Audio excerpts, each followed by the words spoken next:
পৃথিবীর সৌন্দর্য নিয়ে কথা বললে কখনোই তার শেষ হবে না। আপনারা ক্যামেরায় দেখতে পাচ্ছেন এখানে কিন্তু স্লেপিং ডালাই হচ্ছে, একেবারে গর্জিয়াস করে কাজটা করা হচ্ছে। এই যে পানিগুলো, স্বচ্ছ পানিগুলো, একেবারে সুন্দর পানিগুলো চলে যাচ্ছে। এই পানিগুলো আসতেছে পাহাড়গামিয়ে পানিগুলো আসার জন্য প্রায় হাজার হাজার বর্গ কিলোমিটার পথ এভাবেই সরকারের অর্থায়নে এত সুন্দর করে এখানে করা হচ্ছে। দেখুন, এটা শুধু পানি যাওয়ার জন্য ড্রেন করা হচ্ছে। এখানে কত টাকা ব্যয় হতে পারে আপনারা দেখতে পাচ্ছেন, কি গর্জিয়াস করে কাজটা করা হচ্ছে।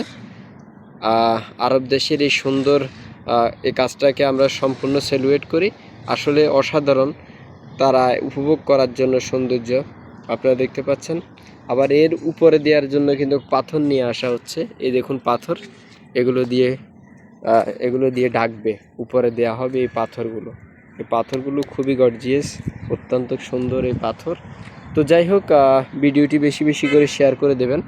আসলে পাহাড়গামিয়ে পানি এত স্পিডে হাজার হাজার কিলোমিটার অতিক্রম করে পানি, সেটা দেখে আমি অবাক হয়েছি। আর এই পানিতে কিন্তু বিভিন্ন রকমের মাছও হয়ে থাকে। আপনারা অনেকেই হয়তো যারা আরব দেশগুলোতে থাকেন সেই সব মানুষগুলো কিন্তু এটা বিশ্বাস করবেন। যাই হোক, ভিডিওটি সর্বস্তরে শেয়ার করে দেবেন।